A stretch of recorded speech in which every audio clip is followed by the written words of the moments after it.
But I submit to you that a lot of the hostility that Christians experience, and it's mild compared to what they experience in other countries, but a lot of the hostility that Christians experience in America they're experiencing it because there's a new religion in America. And the new religion in America is the religion of sex. It's an old religion resurrected. No pun intended.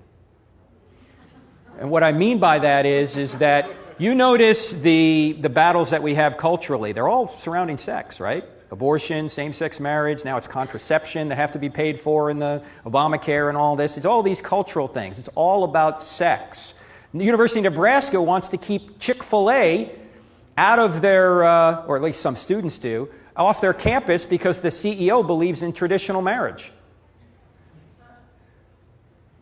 The reason I'm saying this is because the elephant in the room for many people is not evidence. The elephant in the room is morality and accountability.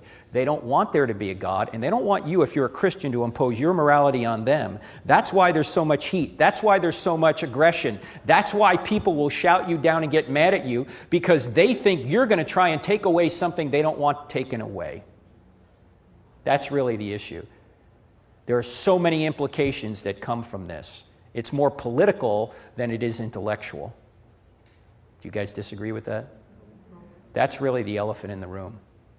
So I think when you're dealing with people on that, if they all get hot and bothered and they get angry with you, you don't want to go there with them. You just want to be calm and say, maybe we can talk another time. I'm sorry I upset you, and then go to somebody else.